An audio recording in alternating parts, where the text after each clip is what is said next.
Captain Allison Hayes navigated the bustling corridors of Chicago O'Hare International Airport with a steadfast stride, each step echoing the solemnity of her recent year-long deployment. Her uniform, adorned with medals, subtly narrated tales of courage and dedication. Today, however, she was not merely a soldier. She was a traveler, fatigued yet resilient, seeking the comforting embrace of home. As she approached the gate, Allison inspected her boarding pass, her brow furrowing in surprise. Seat 1A, first class? Surely this was an error, for her tickets were typically in economy, a reflection of her modesty rather than her rank. But the gate attendant only smiled warmly, her voice tinged with reverence. "Welcome aboard, Captain Hayes. We're truly honored by your service." Stepping onto the plane, Allison was momentarily taken aback by the opulence that greeted her.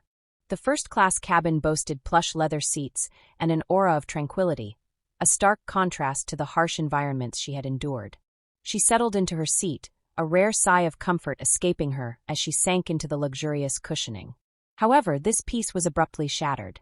"Excuse me, miss," a sharp, intrusive voice cut through the serenity. Allison looked up to see a man standing over her, his suit impeccable, his posture rigid with indignation. "There appears to be a mistake. This seat can't possibly be yours." Remaining composed, Allison presented her boarding pass. "There's no mistake, sir. This is indeed my assigned seat."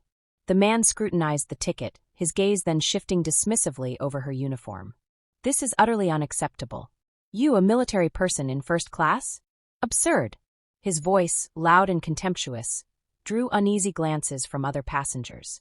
Despite maintaining her composure, Allison felt a familiar sting. Was her service being undervalued even in her own country?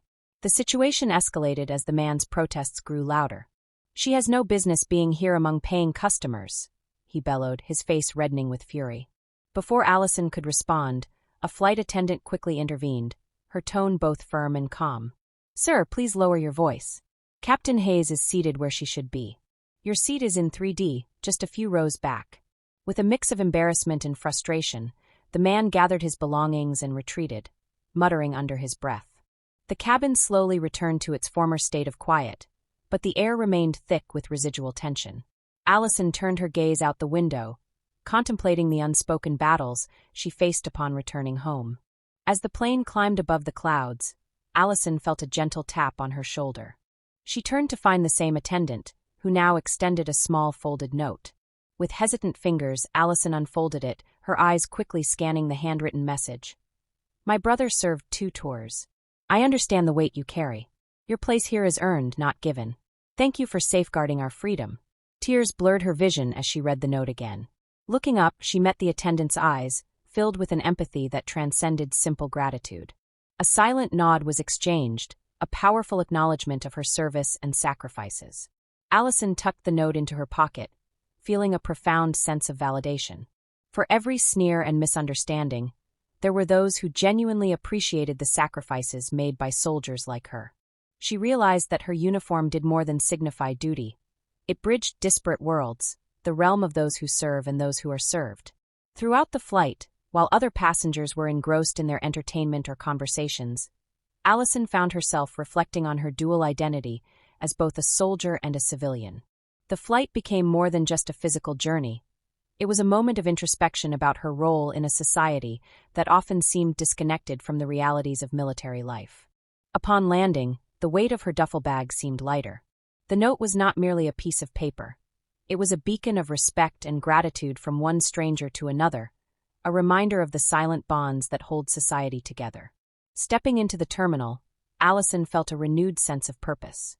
The day's confrontation and the ensuing note had crystallized her resolve to bridge the gap between military and civilian perspectives. She planned to start speaking at community centers and schools, sharing her story and those of her fellow soldiers to foster understanding and respect. The crisp air greeted her as she exited the terminal, a welcome change from the confined atmosphere of the plane. Her journey in and out of uniform was far from over, but moments of unexpected support fortified her resolve and reminded her of her service's impact. Captain Allison Hayes walked on, her stride confident, buoyed by the knowledge that while not all battles are fought on the field, victory can come in many forms, including the quiet acknowledgement of a note passed between strangers on a flight home.